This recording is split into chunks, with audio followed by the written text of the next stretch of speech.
우리 함께 찬양하겠습니다. 주님이 주신 땅으로 화면을 보셔도 되고 우리 함께 찬양하겠습니다.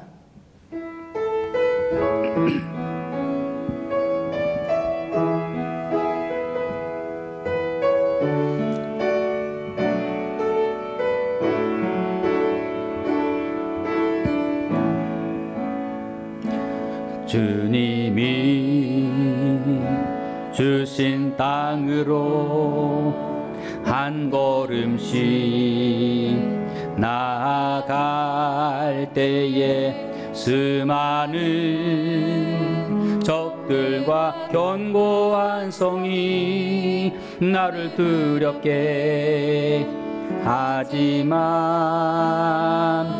주님을 신뢰함으로 주님을 의지함으로 주님이 주시는 담대함으로 큰 소리 외치며 나아가네. 이 산지를 내게 주소서. 그날에 주께서 말씀하신 이제 내가 주님의 이름으로 그 땅을 취하리니 이 산지를 내게 주소서. 그날에 주께서 말씀하신 이제 내가 주님의 이름으로 그 땅을 취하리니. 오늘도 예배에 오신 여러분을 주님의 이름으로 축복하고 또 환영합니다. 아주 어려운 가정 환경이라고 하는 불우한 이렇게 현실 가운데서 시각 장애라는 불행을 딛고 미국 정부의 장애인 차관보 자리까지 올라간 고 강영우 박사라는 분이 계셨습니다. 이분은 2012년도 68세의 나이로 세상을 떠났습니다. 그분이 하나님의 부름을 받기 전 마지막으로 출간한 책이 제목이 이렇습니다. 내 눈에는 희망만 보였다. 뭐만 보였다고요? 내 눈에는 희망만 보였다. 마지막까지 하나님께서 보여주신 희망만을 보았던 분입니다. 이분은 15살 때 친구들과 함께 축구를 하다가 그만 그 세게 날아오는 축구공에 두 눈을 맞아서 서서히 시력을 잃어버리다가 완전히 앞을 못 보는 시각장애인이 되고 맙니다. 그리고는 그해 그의 아버지께서 그만 뇌출혈로 세상을 떠나게 됩니다. 또 2년 후에는 어머니마저 세상을 떠납니다. 그리고 또 얼마 후에 그의 누나, 가정의 가장으로서 책임을 지는 누나마저 세상을 떠나고 강영우 박사는 졸지에 동생과 함께 고아가 됩니다. 그러면서 하나님 앞에 부르짖었습니다. 왜 나에게만은 이러한 시련을 주십니까? 그리고 또한 눈물로 다른 건 다 괜찮은데 제발 시력을 회복시켜달라고 하나님께 간절히 기도했지만 하나님께서는 침묵하셨습니다. 그는 이러한 암흑 속에서 자살의 유혹을 이겨내야 했고, 또 끝까지 생을 포기하지 않고 공부하겠다는 분명한 목적을 세웁니다. 그리고 다시 중학교 1학년 교과서부터 시작해서 비록 앞은 못 보지만 점자로 된 책을 보면서 고학을 하기 시작합니다. 이분은 역경을 딛고 지금도 명문대이지만은 연세대학교를 입학을 하게 됩니다. 그리고 아주 좋은 성적으로 졸업을 하고, 또 이분은 미국 피츠버그 대학교에 또 유학을 하게 됩니다. 그리고 거기서 교육학 석사와 함께 철학 박사 학위까지 취득합니다. 여러분 놀랍지 않습니까? 어떻게 앞을 못 보는 분이 우리나라 사람으로는 최초로 유학을 가서 시각장애인으로서 철학 박사를 받은 것입니다. 2001년에는 그 당시 대통령이었던 부시 대통령 정부의 백악관 국가장애인 정책 차관보로 일을 하게 되면서 이분은 모든 세계에 이름을 알리게 됩니다. 그분은 항상 주장했습니다. 오늘의 도전은 내일의 영광이다. 누구나 큰 고난에 직면하면 이제 나는 끝났다. 기회는 아무데도 없다. 절망하지만, 그러나 다가오는 고난이 우리 모두에게 기회이며, 따라서 지금 기회는 바로 여기에 있다. 이런 명언을 남겼습니다. 그분의 책 가운데 내 눈에는 희망만 보였다. 내용을 보게 되면 그분은 말합니다. 나의 장애는 축복이었습니다. 진짜 장애는 육체의 장애가 아니라 믿음의 장애입니다. 장애는 없습니다. 우리는 누구나 희망의 수혜자임을 잊지 말아야 합니다. 그분의 일대기가 영화에도 나오고 또 텔레비전 드라마에 눈먼 새 노래라는 제목으로 방영되기도 했습니다. 이 강영우 박사는 공부할 때 인생 롤 모델이었던 일본인 시각장애인 이와하시 다케오의 유학생활 중에 하나의 일화를 책에서 소개합니다. 어느 날 아침 식사 시간이 되었는데 이 이와하시 다케오 부부에게는 오직 한 사람의 분량의 양식밖에 없었습니다. 아내는 그 한 사람의 남은 양식을 남편에게 대접하고, 아내는 빈 접시에 포크질만 그냥 소리만 내면서 먹는 신용을 하는 거예요. 그 시각장애인 남편이 이상하다 싶어서 아내가 없는 사이에 잠깐 접시를 만져보니 빈 접시이더라고요. 그 한 사람의 먹을 양식밖에 없는 것을 남편에게 대접하고 아내는 빈 접시에 포크질만 했던 것입니다.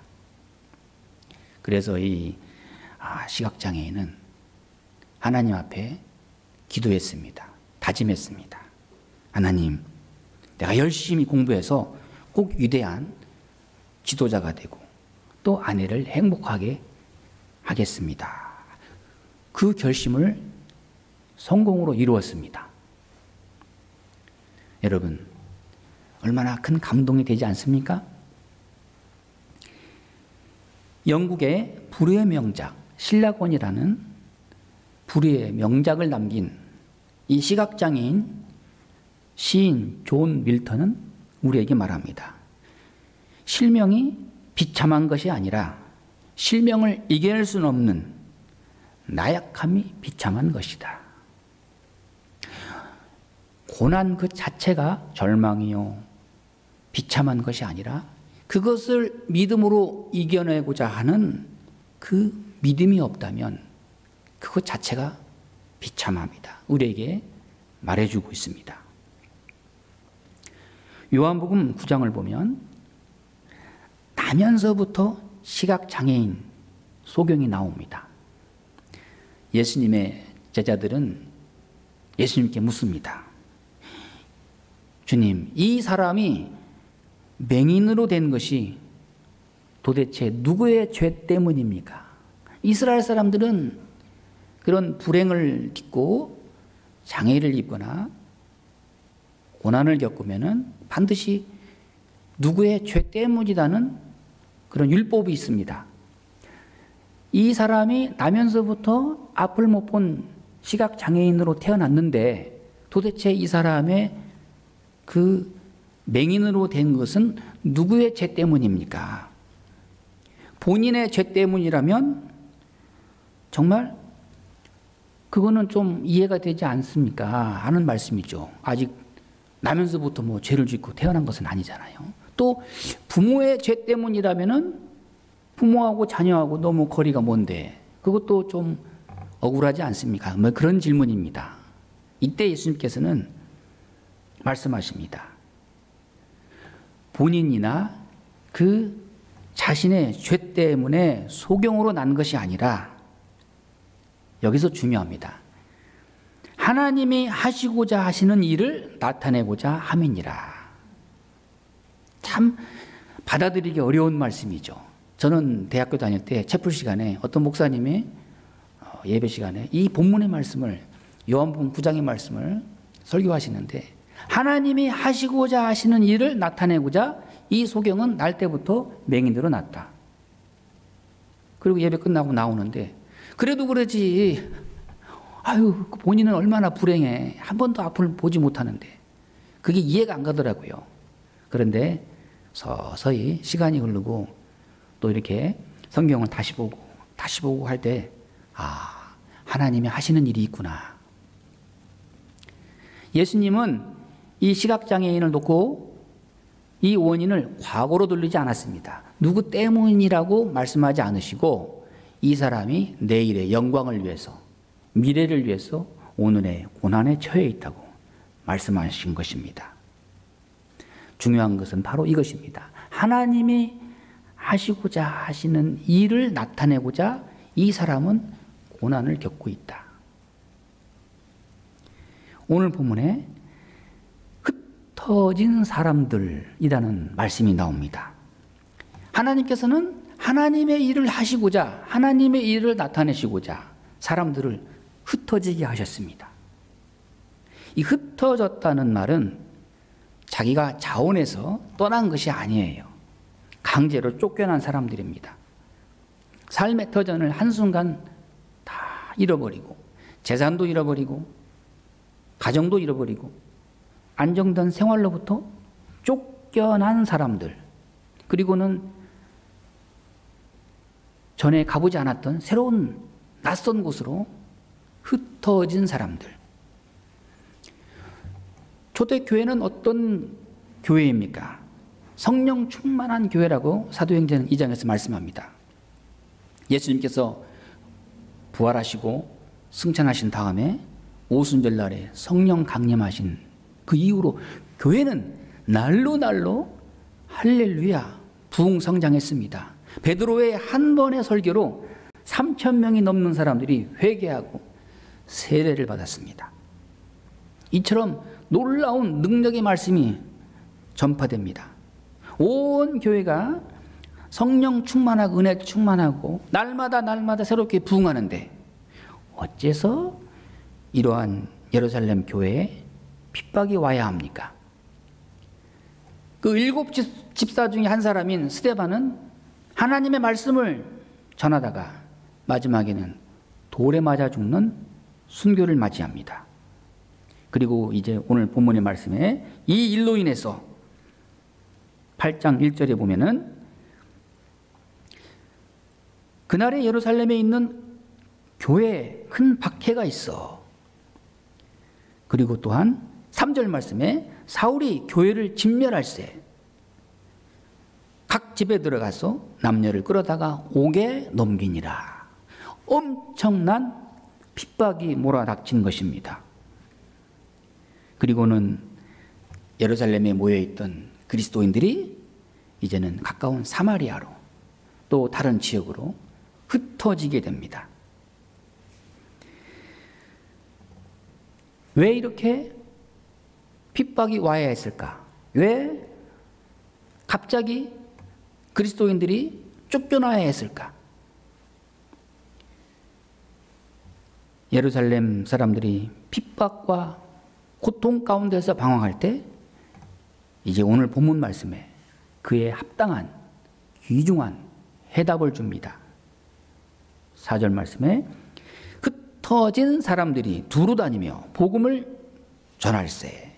이 흩어진 사람들이 타의에 의해서 쫓겨났고 삶의 터전을 잃어버려서 사마리아를 중심으로 해서 일단 살고 봐야 되니까, 여기 있으면 지금 생명의 위협을 느끼니까 피난을 갔습니다. 왜 이렇게 우리가 쫓겨나야 되는가? 왜 이렇게 흩어져야 되는지. 그리고는 시간이 지나면서 이제는 깨닫습니다. 흩어진 바로 그 현장에서 사마리아를 중심으로 해서 복음을 전파하기 시작합니다. 사랑하는 여러분, 고난과 시련과 핍박 가운데 그것만 괴로워하고 고통스러워한다면 우리에게는 아무런 유익이 되지 못합니다. 그 속에서 깨달음이 있어야 합니다. 왜 이런 일이 있어야 하는가? 나를 향한 하나님의 뜻이 무엇인가? 왜 이 사건은 오늘 여기에 있어야 하는가? 오늘의 현실을 우리가 두고 볼 때 계속해서 왜 이렇게 코로나19로 인해서 우리는 계속 어려움을 겪어야 하는가? 하나님의 그 시선으로, 뜻 안에서 세상을 바라볼 때 하나님은 우리로 하여금 깨달음을 주십니다. 선교적 의미와 사명을 깨닫게 하십니다. 저들은 흩어졌습니다. 그러나 그것으로 끝나지 않고 각 흩어진 곳마다 거기에서 복음을 전합니다. 예수님은 말씀하셨습니다. 하늘로 승천하시기 직전에 마지막으로 명령하셨습니다. 사도행전 1장 8절 말씀에 성령이 너희에게 임하시면 너희가 권능을 받고 예루살렘과 온 유대와 그 다음에 사마리아와 땅 끝까지 이르러 내 증인이 되리라. 예수님 분명히 말씀하셨습니다. 예루살렘에만 머물지 말라. 사마리아와 땅 끝까지 이르러서 복음의 증인으로 살아라. 그런데 이 예루살렘 너무 좋아요. 예루살렘을 떠나고 싶지 않아요. 또한 교회가 부흥하면서 서로 유무상통하고 서로 모일 때마다 떡을 떼고 서로 애찬을 나누고 서로 만날 때마다 반갑고 성령 충만해서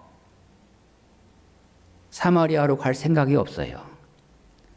땅끝은 고사하고 가까운 사마리아도 복음을 전파할 마음이 없습니다. 예수님의 지상 명령이 그리 오래되지도 않았는데 예루살렘에 모여있는 그리스도인들이 벌써 주님의 명령을 까맣게 잊어버렸습니다. 오로지 예루살렘에서만 그냥 머물고자 하는 그 마음뿐입니다. 여러분, 예수님 우리에게 말씀하십니다. 땅 끝까지 복음을 전파하라. 이 복음 전파의 가장 큰 장애물은 뭐겠습니까? 더 이상 복음을 전하고 싶지 않는 마음이에요. 열정이 다 식어가지고 아무것도 하기 싫은 그런 마음이 있잖아요.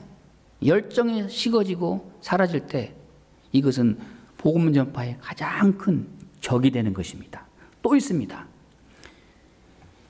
우리끼리, 우리 민족끼리, 우리 교회끼리, 우리 가족끼리, 이 끼리끼리만 자꾸 뭉치고 단단히 뭉쳐가지고 아직 흩어질 생각을 하지 않으면은 땅 끝까지 복음이 전파되지 않습니다. 창세기 12장 1절에 보면 하나님께서 아브라함에게 말씀하십니다. 너는 너의 고향과 친척과 아버지 집을 떠나라. 하나님은 아브라함에게 고향을 떠나라, 흩어져라, 그리고는 하나님이 약속하신 땅으로 떠납니다. 여기에 하나님의 선교 전략이 있습니다. 고향을 떠나는 마음, 익숙한 곳을 떠나는 마음, 한 번도 살아보지 않은 낯선 곳으로 떠나가야 되는 바로 그 현실, 가고 싶지 않는 곳이지만 쫓겨난 바로 그 현장, 만나고 싶지 않는 사람들을 만나야 하고 살고 싶지 않는 곳에서 정착해야 되고 또 거기도 어차피 지나가야 되는 것이고 계속해서 하나님의 약속하신 본향을 향해서 순례하는, 거기에 바로 하나님의 뜻이 있고 하나님의 역사가 있습니다. 그것은 바로 땅끝까지 복음을 전파하기 위한 하나님의 선교 전략입니다. 하나님의 숨은 뜻이 있습니다. 그것을 우리가 발견하고 깨달아야 합니다. 우리는 늘 만나던 사람들만 계속 만나고 늘 가던 곳만 계속 가고 그러면 복음이 전파되지 않습니다. 오늘도 역시 마찬가지입니다. 우리가 좀 새로운 사람을 만나고 또 새로운 지역으로도 찾아가서 새로운 사람들에게 복음을 전해야 되는데, 사랑하는 여러분, 교회는 어떤 곳입니까? 교회는 바로 새로운 사람을 만나는 곳입니다. 낯선 사람을 반가이 만나는 곳이에요. 저는 그것이 가장 큰 기쁨입니다. 그런 기쁨을 요즘 좀처럼 누려보기 힘들어요. 어쨌든 새로운 사람을 만날 수 있다는 그것만으로도 우리는 하나님 앞에 큰 기쁨을 얻고 사는 것입니다. 요즘 현대인들은 자꾸만 새로운 모험을 잘 하지 않으려고 합니다. 개척 정신이 있어야죠. 교회도 그렇더라고요. 계속해서 신학교를 가고 또 졸업을 하고 그러면서 교회를 세워나가야 되는데, 저도 신학 졸업하고 교회를 나중에 이제 개척을 이렇게 했지만은 요즘에는 더더욱더 교회를 잘 개척을 하지 않으려고 합니다. 이런 어려운 시대를 맞이하고 있습니다. 그러나 계속해서 새로운 모험을 하지 않는다면, 계속해서 개척해서 신앙을 새롭게 변화시켜 나가지 않는다면 교회나 개인의 신앙이나 나라나 언젠가는 잠잠해지고, 저 유럽의 영국이나 저 프랑스나 독일이나 이런 나라들처럼, 어떤 분이 그러더라고요. 영국에 큰 교회를 들어갔더니 교회 예배당은 엄청 큰데 참 슬픈 현실이죠. 앞자리에 노인들 몇 분이 앉아 계시고 예배 드린다는. 그 기독교 국가인 그 영국이라는 나라가 왜 이렇게 되었습니까? 그건 남의 나라 이야기만 아니에요. 오늘 우리도 봐도 마찬가지입니다. 하나님은 개척과 모험을 통해서 복음을 땅 끝까지 전파하게 하십니다. 우리나라 기독교 역사를 봐도 그렇습니다. 내일이 3.1절이잖아요. 1911년 105인 사건이 있었습니다. 105명이라는 이 독립투사들을 그 일본인들이 다 잡아들여서 조사를 하고 옥고를 치르게 했습니다. 그런데 그 105인 중에 92명이 기독교인들이에요. 큰 핍박을 받고 믿는 그리스도인들이 여기저기 흩어지면서 그럼에도 불구하고 복음을 전파합니다. 3.1절 대한독립 만세운동은 또 어떻습니까? 그 3.1절 만세운동으로 인해서 우리 그리스도인들 5만 명이 순교했습니다. 6.25는 또 어땠습니까? 그 엄청난 그 전쟁으로 인해서 우리 그리스도인들이 전국 각지로 흩어지면서 낯선 땅으로 보냄받으면서 복음을 전파하게 됩니다. 이것이 하나님이 하시는 일입니다. 오늘 본문 말씀에 흩어진 사람들이 가까운 사마리아 땅에 가서 복음을 전파하게 됩니다. 이 사마리아 땅은 유대인들이 상종을 하지 않는 사람들이 사는 땅입니다. 이상하죠? 예루살렘과 사마리아 별로 멀지도 않는데, 나라라고 조그만한 작은 나라임에도 불구하고 이 사람들의, 예루살렘 사람들, 그 유대인들이 엄청난 그 편견의식 때문에 사마리아 사람들은 사람 취급을 하지 않았습니다. 그런데 핍박이 오니까 일단 살고 봐야 되니까 사마리아로 사람들이 다 모여든 것입니다. 그리고는 거기서 이제는 사마리아 사람들을 대상으로 복음을 전파하게 됩니다. 복음의 내용은 이렇습니다. 그 흩어진 사람들이 두루 다니며 복음을 전파할세. 5절 말씀에 그리스도를 백성에게 전파하니, 오직 예수 그리스도, 순수 복음을 전파한 것입니다. 이제는 협소한 민족주의를 벗어나서, 우리끼리를 벗어나서, 이제는 유대인의 그 선민 사상의 우월감에서 벗어나서 이제는 오로지 예수 그리스도, 하나님의 나라, 천국 복음을 전파한 것입니다. 그리고는 하나님께서 그 복음 전파하는 빌립 집사에게 표적을 주었습니다. 오늘 말씀에 빌립의 말도 듣고 행하는 표적도 보고 한 마음으로 그가 하는 말을 따르더라. 많은 사람에게 붙었던 더러운 귀신들이 크게 소리를 지르며 나가고, 또 많은 중풍병자와 못 걷는 사람이 나으니 그 성에 큰 기쁨이 있더라. 빌립 집사는 사도도 아닙니다.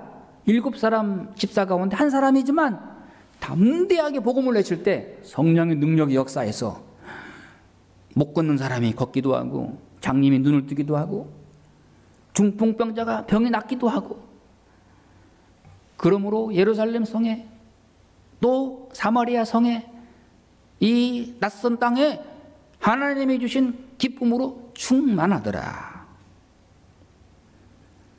환난과 핍박 때문에 흩어졌지만 그것으로 끝나지 않고 하나님은 오히려 큰 기쁨으로 위로하시고 역사하신 것입니다.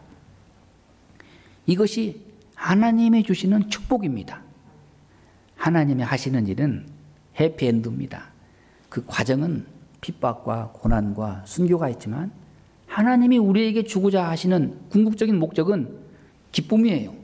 영원한 기쁨. 흩어진 사람들 하나님께서 함께 하셨습니다. 예수님께서 말씀하십니다. 자기를 부인하고 자기 십자가를 지고 나를 쫓으라. 여러분, 자기 십자가를 지는 일, 자기를 부인하는 일은 엄청난 고난이에요. 이게 바로 흩어지는 일입니다. 그런데 제자들 어떻습니까? 예루살렘은 중심으로 해서 똘똘 뭉쳐서 흩어지지 않으려고 해요. 하나님이 하십니다. 흩어지게 하셔서 복음을 전파하게 하십니다. 여러분, 독수리 새끼가 어미처럼 이제 독수리 새끼가 그 둥지에서 자라면 둥지를 떠나야 돼요. 그리고 어미 독수리처럼 하늘을 훨훨 나는 이런 아름다운 비상을 해야 되는데, 이 새끼들이 둥지에서 떠날 생각을 안 합니다. 그 푹신푹신한 그 둥지에서 다 컸는데 나갈 생각을 안 해요. 그리고 떨어질까봐 그냥 아주 그냥 있잖아요. 독수리 어미가 새끼들을 훈련할 때 높은 절벽에다가 또 떨어뜨리고 해서 둥지로 가서 이제는 너희들이 독립할 때가 됐다. 밖에 나가라. 그런데도 새끼들이 나갈 생각을 안 합니다. 그때 이 어미 독수리가 그 둥지 속에다가 날카로운 가시를 막 집어넣어요. 새끼들은 보금자리에 있다가 어유 가시에 찔리면 이리 피하고 저리 피하고 이러다가 그만 둥지를 떠나게 됩니다. 이게 뭡니까? 둥지를 흐트러뜨릴 때 독수리 새끼들이 하늘을 나는 제왕으로 비상을 하더라고요. 흩어진 사람들이 쫓겨났지만은 하나님이 역사하실 때 그 복음의 날개를 달고 땅끝까지 복음을 전파하더라. 그렇습니다. 오늘도 우리 하나님께서 역사하십니다. 한 곳에만 모이려고 하는, 한 곳에만 고이려고 하는 그리스도인들을 흩어지게 하십니다. 갈수록 세상을 두려워합니다. 부끄러움을 당하지 않으려고 이리 피하고 저리 피하고, 그 나약한 마음을 하나님께서는 강하게 역사하십니다. 모험을 하게 하십니다. 하나님이 원하시는 하나님의 사람으로 만들어 가십니다. 자기를 부인하는 하나님의 사람으로 인도하십니다.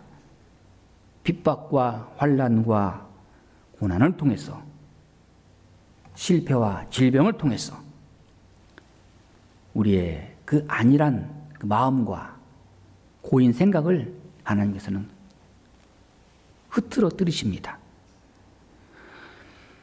오늘 말씀에 그 흩어진 사람들이 두루 다니며 복음을 전할세. 그리고 이제 흩어진 사람들이 비로소 하나님의 나라를, 그리스도를 땅 끝까지 두루 다니며 전파하더라. 이것이 하나님의 뜻입니다. 기도하겠습니다. 하나님 감사합니다.